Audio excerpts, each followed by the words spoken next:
बलाम नबी की कहानी। ये उस वक्त की बात है जब इसराइलियों ने अपने डेरे कूच करके मोआब के मुल्क में खड़े कर लिए थे। उस वक्त मोआब मुल्क का बादशाह बलक था। जब बलक को ये मालूम हुआ कि इसराइलियों ने अमोरियों से क्या किया था, तो वो इसराइलियों से बहुत डर गया।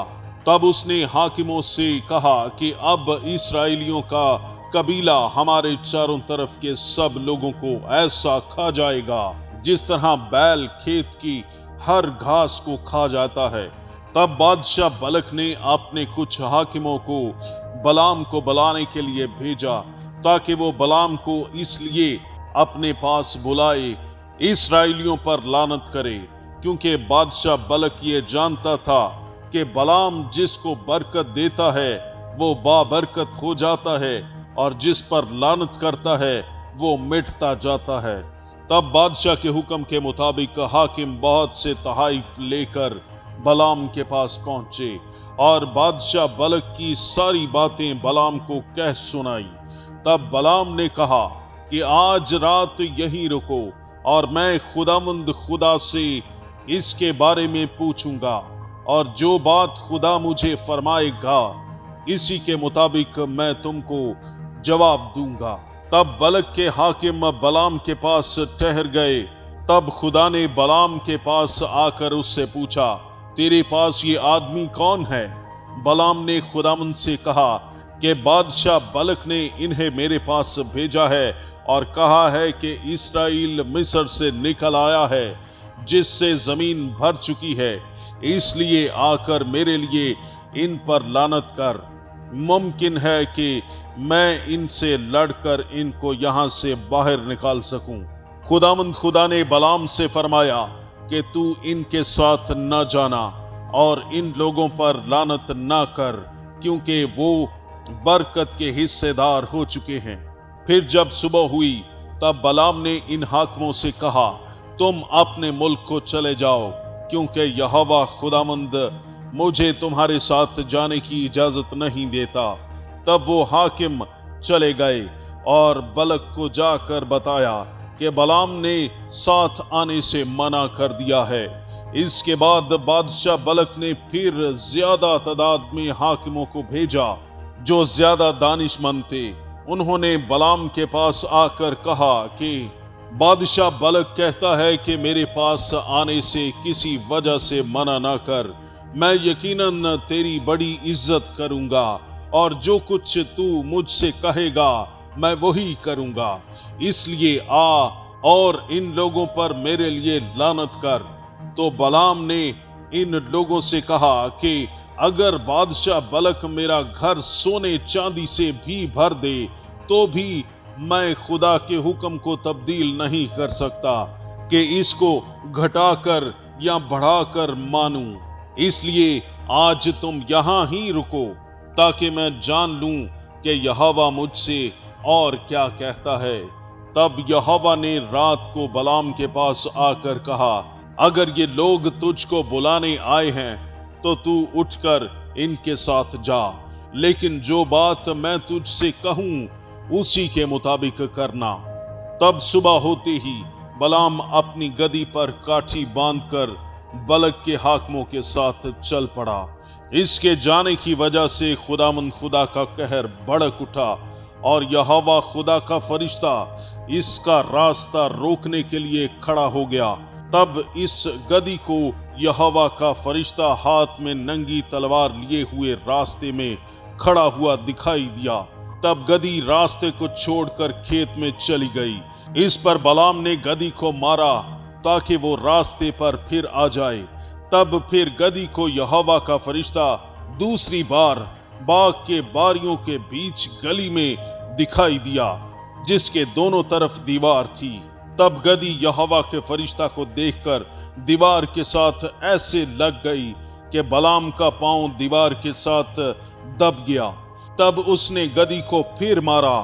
फिर यहोवा का फरिश्ता तीसरी बार आगे बढ़कर इसके रास्ते पर खड़ा हुआ, जहां से ना तो दाहिनी तरफ मुड़ने की जगह थी और ना ही बाईं तरफ। तब यहोवा के फरिश्ता को देखकर गदी बलाम को लिए हुए बैठ गई। फिर तो बलाम का गुस्सा बहुत ही भड़क उठा और उसने गधी को लाठी से मारा। तब यहोवा खुदा ने गधी का मुंह खोल दिया और वो बलाम से कहने लगी कि मैंने तेरा क्या बिगाड़ा है, तूने मुझे 3 बार मारा। बलाम ने गधी से कहा, इसलिए कि तूने मुझसे मजाक किया। अगर मेरे हाथ में तलवार होती तो मैं तुझे मार डालता। तो गधी ने बलाम से कहा, क्या मैं तेरी वही गधी नहीं जिस पर तू जन्म से आज तक सफर करता रहा है? क्या मैं तुझसे कभी ऐसा करती थी? तब बलाम ने कहा, नहीं। तब यहोवा खुदा ने बलाम की आंखें खोली और उसको रास्ते पर यहोवा का फरिश्ता हाथ में नंगी तलवार लिए हुए खड़ा दिखाई दिया, जिसे देखकर वो झुक गया, मुंह के बल गिरकर उसे सिजदा करने लगा। खुदावंद के फरिश्ता ने उससे कहा कि तूने गधी को 3 बार क्यों मारा? सुन, तेरे खिलाफ मैं ही आया हूं कि तू मेरे सामने उल्टी चाल चलता है। और ये गधी मुझे देखकर मेरे सामने से 3 बार हट गई। अगर वो मेरे सामने से न हटती तो यकीनन मैंने अब तक तुझे मार डाला होता और गधी को जिंदा छोड़ देता। तो बलाम ने यहोवा खुदा के फरिश्ता से कहा, मैंने गुनाह किया है। मैं नहीं जानता था कि तू मेरा सामना करने को रास्ता पर खड़ा है। इसलिए अब अगर तुझे बुरा लगता है तो मैं लौट जाता हूं। लेकिन यहोवा के फरिश्ता ने कहा कि अब तू इन आदमियों के साथ चला जा, लेकिन वही बात कहना जो मैं तुझसे कहूंगा। तब बलाम बादशाह बलक के हाकिमों के साथ चला गया। फिर जब बादशाह बलक को यह मालूम हुआ कि बलाम आ रहा है, तब वो इसके इस्तकबाल के लिए सरहद तक गया। तब बलक ने बलाम से कहा, क्या मैंने बड़ी उम्मीद से नहीं तुझे बुला भेजा? फिर तू मेरे पास क्यों ना आया? क्या मैं इस लायक नहीं कि तेरी कुछ खिदमत कर सकूं? बलाम ने बलक से कहा, देख, मैं तेरे पास आया तो हूं, लेकिन जो बात खुदावंद खुदा मेरे मुंह में डालेगा मैं वही बात कहूंगा। तब बादशाह बलक बलाम को ऊंचे मकाम पर ले गया और वहां से उसको सब इस्राएली लोग दिखाए। बलाम ने कहा, यहाँ 7 कुर्बान गाहें बना और 7 बैल और 7 भेड़ें तैयार कर। बलक ने बलाम के कहने के मुताबिक ही किया। बलाम ने बलक बादशाह से कहा कि तू अपनी इस कुर्बानगाह के पास खड़ा रहे और मैं जाता हूं, ताकि जब यहोवा मुझसे बात करने के लिए आए, इस वक्त जो वो मुझ पर जाहिर करेगा वो ही मैं तुझको बताऊंगा। तब बलाम एक पहाड़ पर गया और खुदा ने बलाम से मुलाकात की और यहोवा ने उसके मुंह में एक बात डाली और कहा कि बलक के पास वापस चला जा और यही बातें कहना। तब जब बलाम बादशाह के पास वापस लौट कर आया, तब उसने सभी इस्राएलियों को देखते हुए कहा, मैं इन लोगों पर कैसे लानत करूं जिनको खुदावंद खुदा ने लानत के लिए नहीं बनाया। तब बलक ने बलाम से कहा, तूने मेरे साथ क्या किया है? मैंने तुझे अपने दुश्मनों पर लानत करने के लिए बुलाया था, लेकिन तूने इनको बरकत पर बरकत दे दी। तब बलाम बादशाह बलक से कहने लगा, जो बात यहोवा ने मुझे सिखाई है, क्या मुझे इसी को इख्तियार करना जरूरी नहीं है?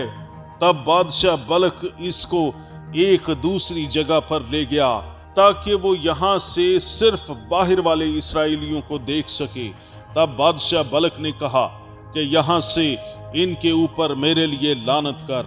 तब बलाम ने वहां पर भी कुर्बानगाह बनाई और यहोवा से पूछकर बादशाह बलक से कहा, खुदा इंसान नहीं कि झूठ बोले और ना वो आदमजाद है कि अपने इरादा से फिर जाए। देख, बरकत ही देने की इजाजत मुझे मिली है, वो बरकत दे चुका है और यकीनन कोई मंत्र यकूब पर नहीं चल सकता और इस्राएल पर शक करना कोई मायने नहीं रखता। और बलक ने बलाम से कहा, इन पर ना तो लानत कर ना बरकत दे। तब बलाम ने कहा, क्या मैंने तुझसे नहीं कहा कि जो कुछ यहोवा मुझसे कहेगा वही मुझे करना होगा। तब बादशाह बलक बलाम को एक और जगह पर ले गया, ये सोच कर कि अब अगर खुदावंद की मर्जी हो कि तू यहां से इन पर मेरे लिए लानत कर। बलाम ने बलक से कहा कि यहाँ मेरे लिए 7 कुर्बान गाहें बनवा और यहाँ 7 बछड़े और 7 भेड़ें तैयार कर। तब बादशाह बलक ने बलाम के कहने के मुताबिक किया। बलाम ये देखकर कि यहोवा इस्राएल को बरकत ही दिलाना चाहता है, तो वो पहले की तरह यहोवा से बात करने को ना गया। तब उसने इस्राएलियों को अपने दोतों और पोतों के साथ देखा और खुदावंद का कलाम इस पर नाजिल हुआ। जब वो इस्राएल को बरकत दे चुका, तब बादशाह बलक का गुस्सा बलाम पर भड़का और गुस्से से बोला कि मैंने तुझे लानत देने के लिए बुलाया था, लेकिन तूने इनको 3 बार बरकत ही बरकत दी है, इसलिए तू अपने मकाम को भाग जा। मैंने तो सोचा था कि तेरी बड़ी खिदमत करूंगा, लेकिन अब यहोवा ने तुझे इज्जत पाने से रोक दिया है। पर बलाम ने बादशाह से कहा, क्या मैंने तुझे ना कहा था कि अगर तू मेरा घर सोने चांदी से भी भर दे, इस वक्त भी मैं यहोवा के हुक्म को तोड़कर अपनी मर्जी को पूरा नहीं कर सकता। जो कुछ यहोवा कहेगा वही मैं करूंगा। बलाम इस्राएल को अपनी आखिरी बरकत देकर अपने मकाम पर वापस चला गया और बादशाह बलक अपने मकाम पर वापस चला गया। अजीजों, इस कहानी में हमें सबक मिलता है कि हमें सच्चाई और ईमानदारी के रास्ता पर चलना चाहिए। किसी भी लालच की वजह से अपने ईमान के साथ समझौता नहीं करना चाहिए। जीत हमेशा सच्चाई की ही होती है और वही आजाद करती है। अगर आपको हमारी ये कोशिश अच्छी लगी तो चैनल को सब्सक्राइब करें, वीडियो को लाइक करें और दूसरों के साथ शेयर करें, ताकि हम सब बरकत के वारिस ठहरें। यीशु के नाम में आमीन। God bless you.